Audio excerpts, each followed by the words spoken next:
आम्ही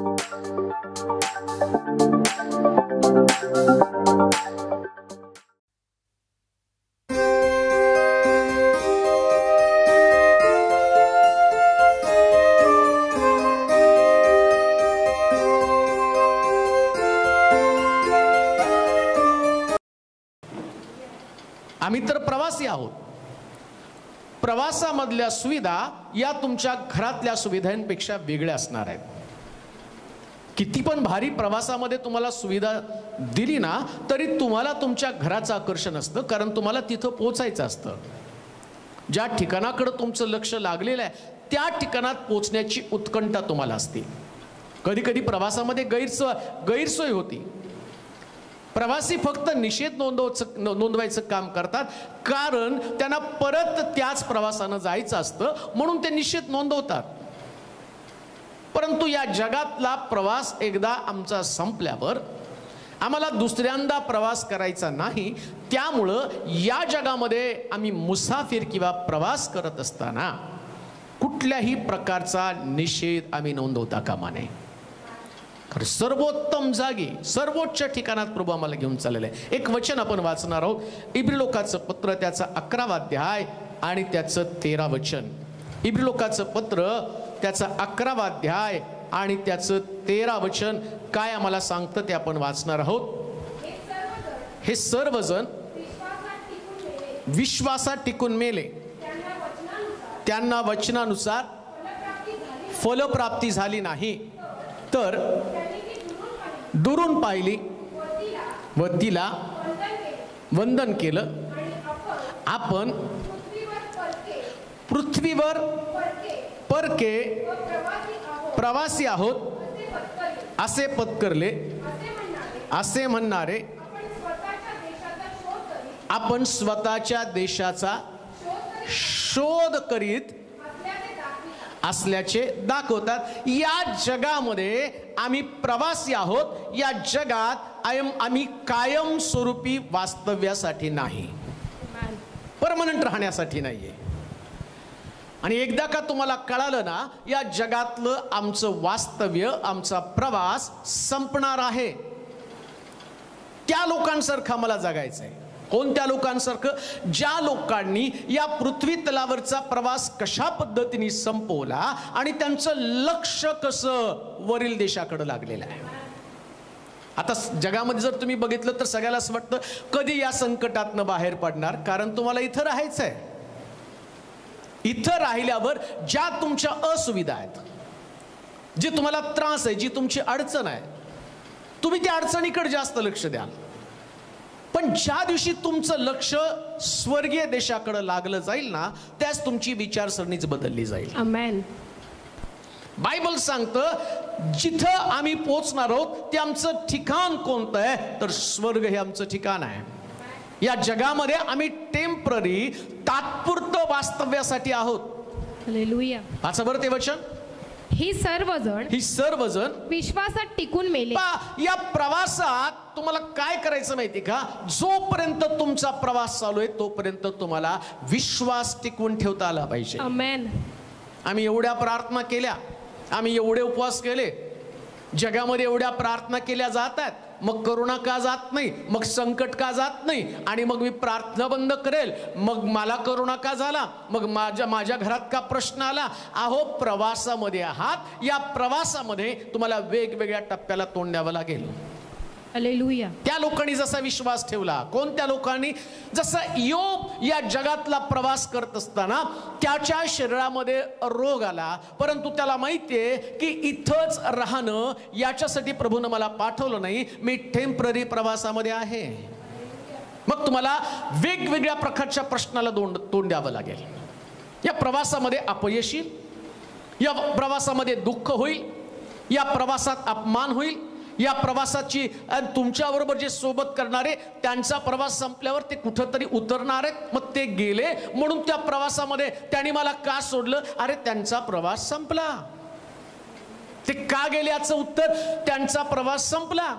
किती त्यानं तुला जीव लावला, किती आणि तुझी ख्याली खुशाली चर्चा त्यानं केलं. बायबल सांगतं आम्ही सगळे जण मुसाफिर आहोत आणि या एका मुसाफिरानं दुसऱ्या मुसाफिर बरोबर जाताना त्याच्याशी जास्त आणि त्याचा जीव जडता कामा नये, त्याच्याशी एवढे त्याचे लागेबंद अडकून पडता कामा नये.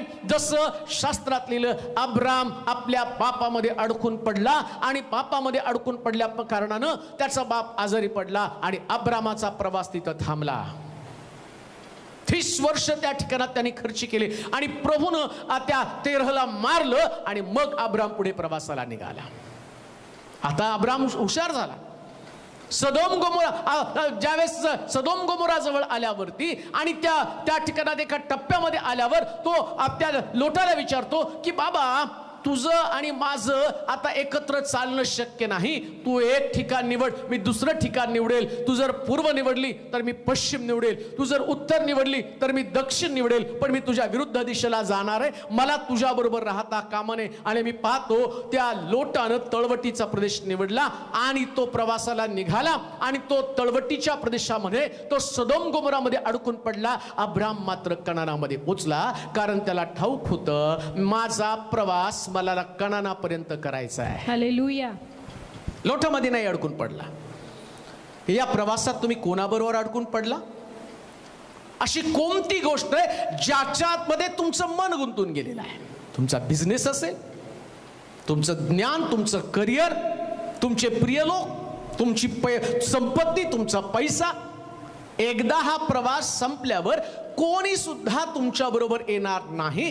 कान देऊ नये का? या पृथ्वी तलावरचं प्रत्येक नातं एका मुसाफिर प्रमाणे आमच्या संगती असलं पाहिजे.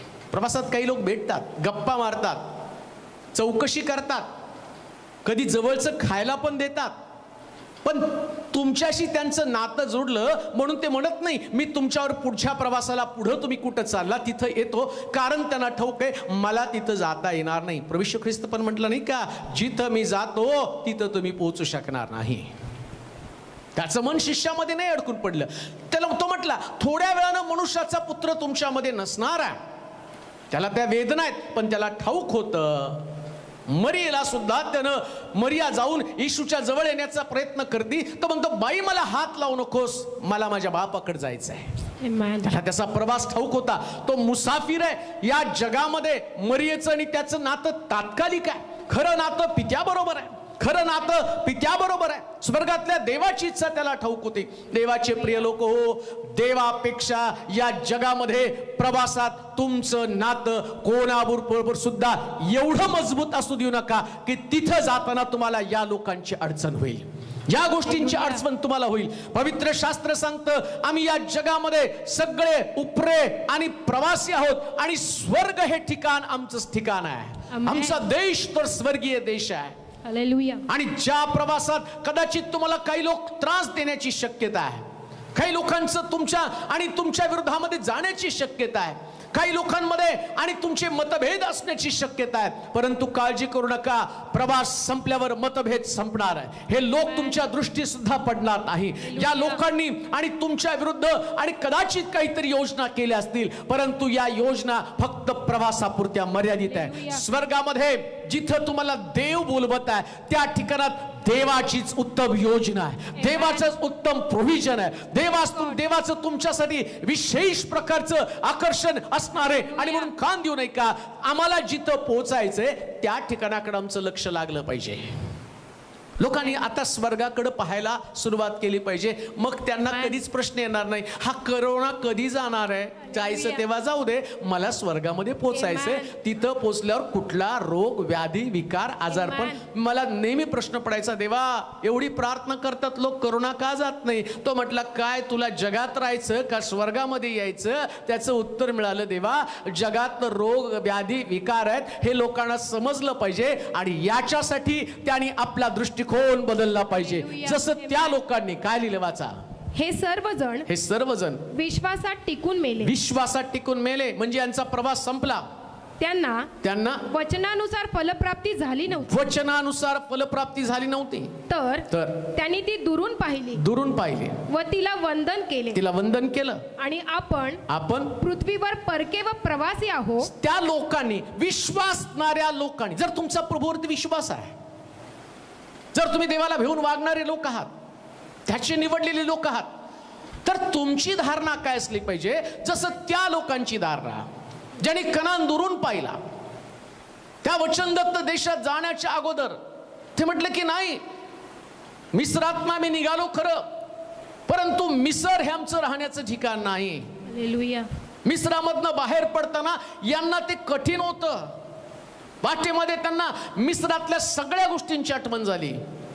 मिस्रामध्ये कांदा होता, मिस्रामध्ये भेंडी होती, मिस्रामध्ये आणि बऱ्याचशा गोष्टी होत्या ज्या आम्हाला कनानामध्ये जाताना प्रवासामध्ये मिळाल्या नाही, ही त्यांची कुरकुर होती. परंतु त्यातले काही लोक, बायबल सांगतं, त्यांनी विश्वास टिकवून ठेवला आणि कबूल केलं. प्रवासामध्ये अडचण तर येणारच आहे. हालेलुया. या प्रवासामध्ये तुमचा परिवार अडचणीचा सामना करत असेल. या प्रवासामध्ये कदाचित तुमचं शरीर रोगाचा सामना करत असेल. या प्रवासामध्ये तुमच्याकडे आर्थिक चणचण असेल. या प्रवासामध्ये तुमचं मानसिक संतुलन कदाचित ढासळलेलं असेल. या प्रवासामध्ये तुमच्या अंतःकरणामध्ये भीतीनं घर केलं असेल. परंतु मला तुम्हाला सांगू द्या, सर्व समर्थ देव तुम्हाला सांगते, काळजी करू नको. प्रवास संपतील तसं या गोष्टी संपून जातील, आणि जी टिकणारी गोष्ट ती स्वर्गामध्ये आहे, आणि तिथल्या राज्यासाठी प्रवासातल्या यातना सहन कर. हालेलुया. जसं त्यांनी कबूल केलं तसं कबूल कर. काय कबूल करायचं? ते म्हटले, या जगात आम्ही उपरे आहोत. हालेलुया. या ठिकाणच्या गोष्टी आम्हाला मिळणार नाही.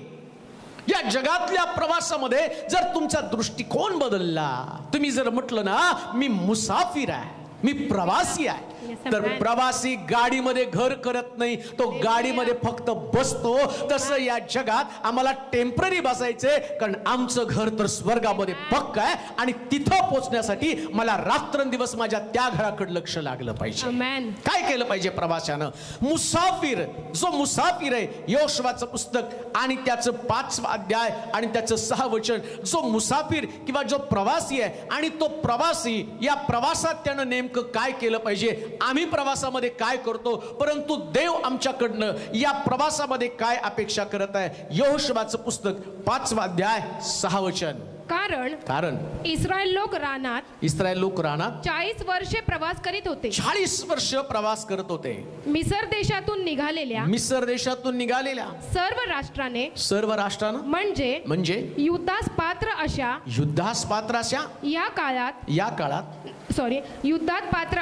युद्धात पात्र अशा पुरुषांनी परमेश्वराचे सांगणे न ऐकल्यामुळे परमेश्वराचं सांगणं न ऐकल्यामुळं या काळात त्यांचा संहार झाला होता. प्रवासामध्ये प्रवाशानं काय केलं पाहिजे मुसाफिरनं? जसं इस्रायल लोकांना देवानं त्यांना सांगितलं, मिस्रातनं बाहेर पडा आणि कनानामध्ये दुधामदाच्या प्रदेशात मला तुम्हाला घेऊन जायचं आहे. दुधामदाचा प्रदेश, त्यांचं पोहोचण्याचं ठिकाण कोणतं होतं? दुधामदाचा प्रदेश. आणि त्यांच्या बरोबर चाललेले लोक कसले लोक होते? वाचा बरं. कारण इस्रायल लोक रानात 40 वर्षे प्रवास करीत होते. 40 वर्ष प्रवास करत होते. मिसर देशातून निघालेल्या सर्व राष्ट्राने म्हणजे युद्धास पात्र अशा पुरुषांनी परमेश्वराचे सांगणे न ऐकल्यामुळे या काळात त्यांचा संहार झाला होता. काही लोकांचा प्रवास किती पण ते बलवान असले, शास्त्र सांगतं ते युद्ध प्रवीण, युद्ध कुशल लोक आहेत. कान देऊ नाही का? या जगात तुम्ही प्रवास करत आहात, किती तुमच्याकडे ज्ञान असेल, किती तुमच्याकडे सामर्थ्य असेल, किती तुमच्याकडे ताकद असेल, किती तुम्ही विचारवंत आहात, तुमची तुमच्या वैचारिक पातळीची लेवल तुम्ही पाहत असताना जर तुम्हाला हेच कळालं नाही, मी या जगामध्ये प्रवासी आहे, आणि तुम्ही जर युद्ध प्रवीण असाल, ज्याही गोष्टीला तुम्ही हात घालता त्याच्यामध्ये तुम्हाला विजय मिळत असेल, ज्याही गोष्टीचा तुम्ही विचार करता त्याला तुम्ही कह्यात घेत असेल, परंतु एक गोष्ट ध्यानात ठेवा, त्या लोकांचा प्रवास प्रभूनं लवकर संपवला. त्यांना कनानामध्ये पोचता आलं नाही. जे लोक प्रभूचं ऐकत नाही, म्हणून प्रवासामध्ये तुम्हाला देवाचं ऐकणं गरजेचं आहे. आमेन. देव काय बोलतो ते ऐका. येस आमेन लॉर्ड. इस्रायल लोकांना प्रभूनं रानामध्ये चालवताना काही गोष्टी देव त्यांच्याशी बोलत होता. समोर तांबडा समुद्र आल्यावर इस्रायल लोक घाबरले आणि मोशेशी भांडू लागले. ते म्हटले, मिस्रामध्ये काही खबरा नव्हत्या का? समोर तांबडा समुद्र, पाठीमागं फारोचं सैन्य, आता इथं तो आणि रानामध्ये आम्ही मरून पडणार आहेत. फारोपासून आम्हाला कोण वाचवणार आहे? त्या परमेश्वर मोशेला बोलला, मोशे घाबरू नको, आपली हातातली काठी उघड आणि त्या समुद्रावरती काठी उघड, समुद्र दुबांगला जाईल. जर मोशेने त्या ठिकाणात ऐकलं नसतं तर त्या प्रवासामध्ये त्यांना चमत्कार पाहायला मिळाला नसता. खान देऊ नाही का? जो व्यक्ती प्रवासामध्ये देवाचं ऐकतो, रोज तो चमत्काराचा अनुभव घेतो. तुम्ही मुसाफिर आहात, मुसाफिर असताना देवाचं ऐकायला सुरुवात करा. समोर कोणती परिस्थिती, पाठीमागं कोणती परिस्थिती, भूतकाळातला तुमचा अनुभव आणि समोर तुमचा भविष्यकाळ, या भविष्यातल्या संकटाकडे पाहू नका. एक गोष्ट लक्षात ठेवा, प्रवासात देवाची वाणी तुमची सोबत करत आहे. परमेश्वराचं वचन तुम्हाला सोबत करत आहे. परमेश्वराचं वचन आज या माध्यमातून तुमच्याकडे येत असताना उत्तेजित व्हा. परमेश्वराची वाणी या प्रवासामध्ये तुम्हाला आनंदित करत आहे. बरेच लोक प्रवासामध्ये मोबाईल घेऊन कानामध्ये काय घालतात, ते हेडफोन नाही का, त्याच्यात ते गाणे ऐकले की प्रवास सोपा जातो. तुम्ही प्रभूचं ऐकलं तर किती इझी प्रवास होईल. आमेन. जर कानामध्ये घाला ना देवाचं वचन, आमेन, इतका सुंदर प्रवास होईल ना.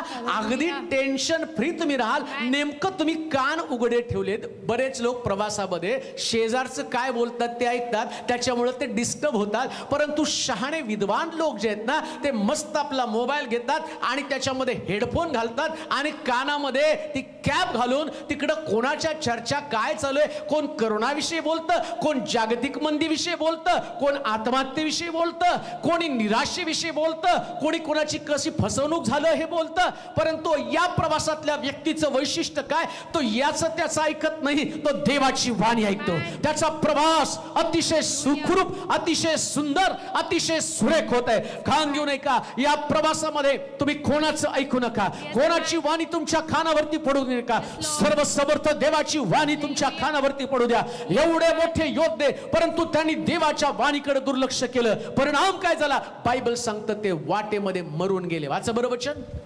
कारण इस्रायल लोक रानात 40 वर्षे प्रवास करीत होते. 40 वर्ष प्रवास करत होता. मिस्र देशातून निघालेल्या सर्व राष्ट्रानं म्हणजे युद्धास पात्र अशा पुरुषांनी, म्हणजे जे युद्ध करू शकतात, ज्यांच्याकडे पैसा आहे ते युद्ध करू शकतात, स्ट्रगल करू शकतात, ज्यांच्याकडे ज्ञान आहे ते स्ट्रगल करू शकतात, ज्यांच्याकडे बुद्धिमत्ता आहे ते स्ट्रगल करू शकतात, आत्मसात करू शकतात. परंतु बायबल सांगतं त्यांनी देवाचं ऐकलं नाही म्हणून ते रानामध्ये मेले.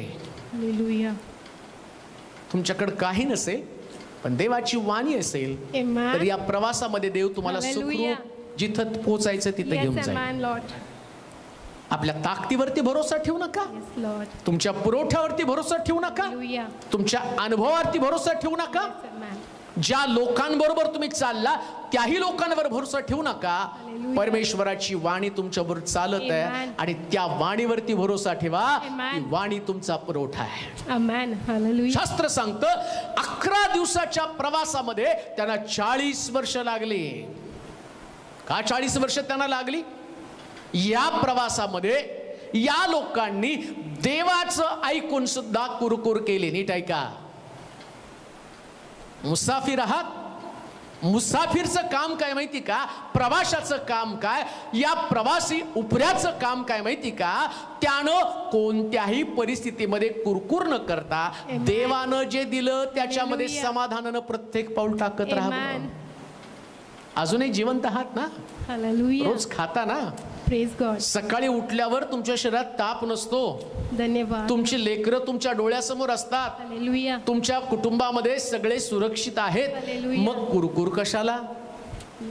ठीक आहे, तुम्हाला याच्या अगोदर काही काही चांगल्या गोष्टी तुम्ही खाल्ल्या असतात, पण आता पण देव तुमची वाणीच्या द्वारे तुमच्याशी बोलत आहे. चर्च बंद आहे पण तुम्ही घरात बसून आता देवाचं वचन ऐकत आहे. मग कुरकुर का करतात? बरेच लोक कुरकुर करत आहे. कधी कधी कधी कधी कधी अरे अजून पण देव बोलत आहे ना. हालेलुया. प्रवास लांबेल, अजून लॉकडाऊन वाढेल, अजून जास्त तुम्हाला त्रास भोगावा लागेल, त्याच्यापेक्षा आहे त्या स्थितीमध्ये देवाचा धन्यवाद करत निघा. 11 दिवसाचा प्रवास 40 वर्ष लागली. 11 दिवसाचा प्रवास 40 वर्ष त्यांना त्रास भोगावा लागला. का तर त्यांनी वाटेमध्ये कुरकुर केली. कान देऊ नाही का? हा करोनाचा प्रवास कधी थांबणार आहे? ज्या देवाचे लोक आहे त्या परिस्थितीमध्ये देवाला धन्यवाद करायला सुरुवात करते. लांबू नका.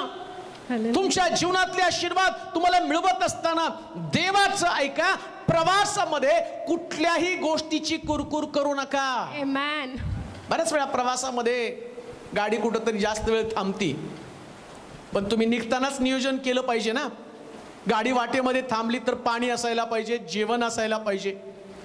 जाताना जर तुम्ही पाणी जेवण संगती नेलं तुमचं नेहमी आणि तुमच्याकडे प्रोव्हिजन नसती आणि तुम्ही असं गृहीत धरता की गाडी बरोबर निघणारे आणि इच्छित स्थळी पोहोचणारे. अहो गाडीला मागं मध्ये आधे भरपूर स्टेशन लागणारे कधी का, आणि त्या गाडीला सिग्नल लागेल, कधी दुसऱ्या जाणाऱ्या गाडीची वाट पाहावी लागेल. आणि अशा परिस्थितीमध्ये जर प्रवासाकडे तुमची तरतूद नसेल तर तुम्ही कुरकुर करणार आहात. पण तुमच्याकडे जर तरतूद असेल ना, तुमच्याकडे जर प्रोव्हिजन असेल तर तुम्ही कधीच कुरकुर करणार नाही. आणि सगळ्यात उत्तम गोष्ट काय माहिती का? जरी तुमच्याकडे प्रोव्हिजन नसले तर यहोवा इज माय प्रोव्हायडर, देव माझा पुरवठा करणार आहे. जर तुम्हाला देवाच्या पुरवठ्यावर विश्वास असेल तरी मग तुम्ही कुरकुर करणार नाही. कुरकुर करू नका. मुसाफिर, प्रवासी लोक आहे त्या स्थितीमध्ये प्रभूचं गौरव करत राहा. कशाबद्दल कुठल्याच परिस्थितीला दोष देऊ नका. देव तुमच्या बाजूने आहे. तुमचा देव ज्यानं तुम्हाला हा प्रवास दिलेला आहे. कंपनी कधी कधी प्रवासाला पाठवते, सगळी तरतूद करून पुरवठा करते. विमानाचं तिकीट देते, हॉटेलचं बुकिंग, कुठं राहायचं ते सांगते, आणि तुम्हाला काय खायला द्यायचं ते हॉटेलवाल्याला सांगितलेलं असतं. म्हणजे कंपनीने तुम्हाला पाठवलं तर कंपनी तुमची भारीतली भारी प्रोव्हिजन करते. काही लोक म्हणतात गुगलमध्ये काम मिळालं तर खूप भारी होईल का? गुगल करणं प्रवास असला पाहिजे, गुगल कंपनीकडनं. अहो गुगल पेक्षा भारी गुगली वर बसलेला आहे.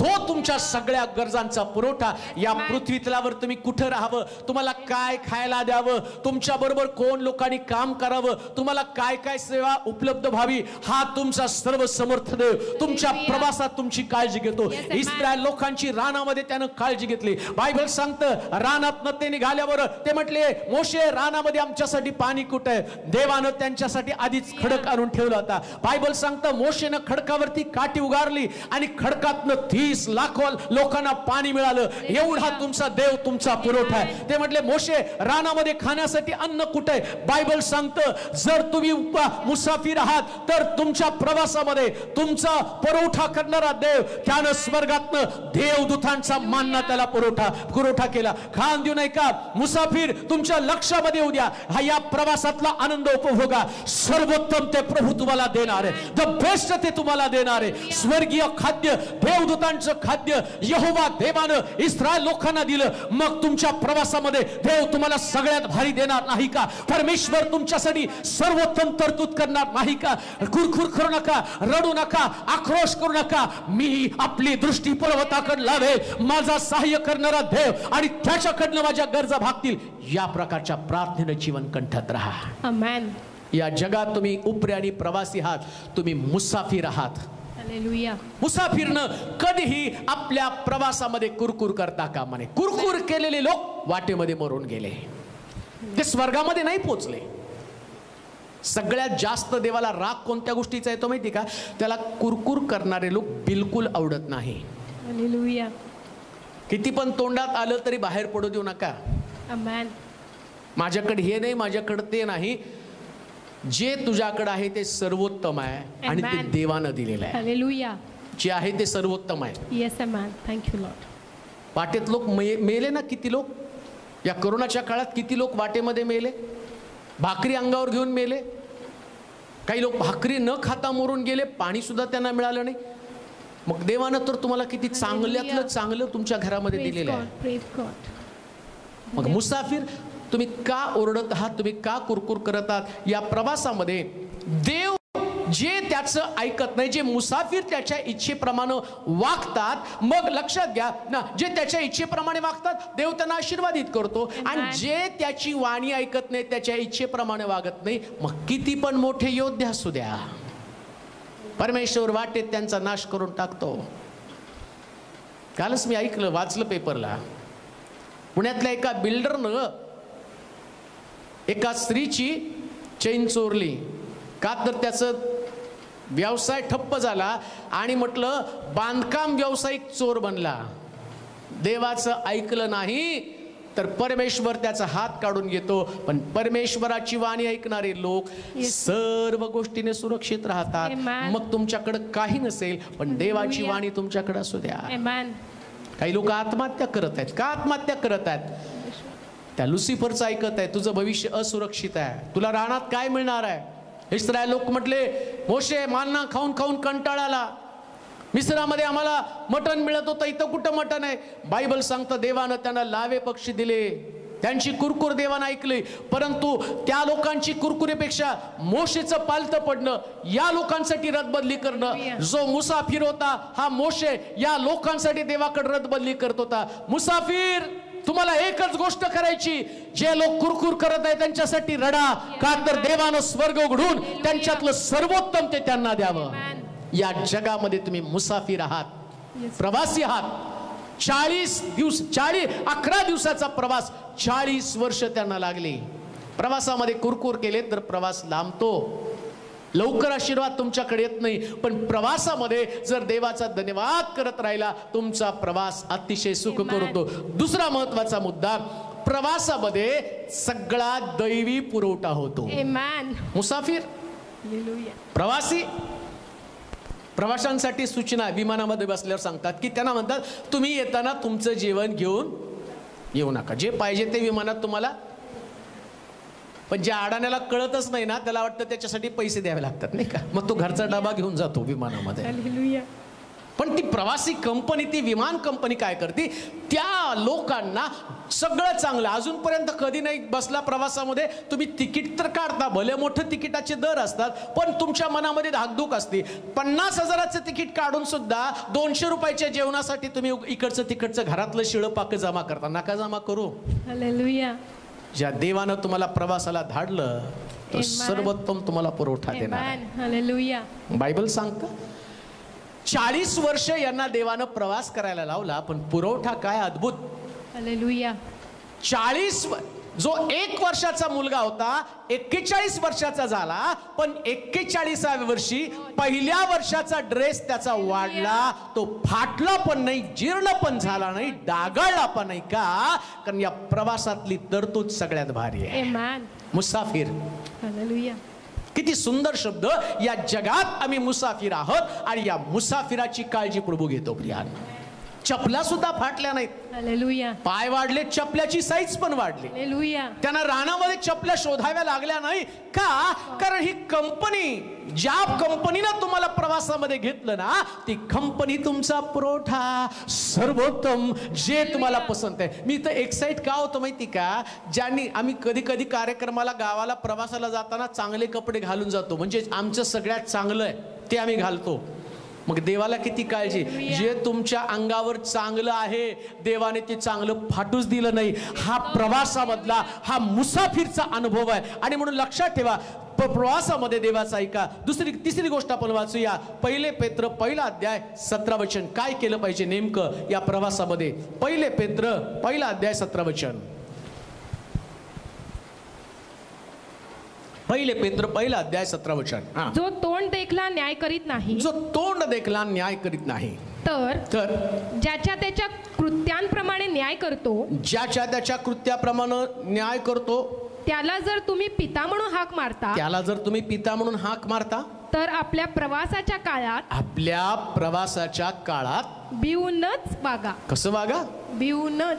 जो मुसाफिर आहे त्यानं नेहमी लक्षात ठेवलं पाहिजे, तो तोंड देखला न्याय करत नाही. हालेलुया. तोंड देखला न्याय म्हणजे काय माहिती का, कधी कधी सूट बूट टाय बी घालून प्रवासामध्ये काही लोक बसले असतात, पण ते चोर असतात हे कोणाला कळतच नाही ना. कारण चेहरे काही पाहिले जात नाही, मग आम्ही त्याला शेजारी पण बसण्याची जागा देतो, बसा. मग तो जो व्यक्ती आहे शेजारचा, तो तुमच्याशी गोड गोड बोलतो आणि बोलत असताना काय करतो माहिती का, त्यानं आणलेल्या वस्तू त्याच्यामध्ये गुंगीचं औषध घातलेलं आहे आणि ते औषधाच्या वस्तू तुम्हाला खायला देतो आणि तुम्ही खाता आणि बेशुद्ध पडता. का? कारण तुम्हाला जजमेंट करता आलं नाही. हालेलुया. पण बायबल काय सांगतं माहिती का, देव मात्र तोंड देखला न्याय करत नाही.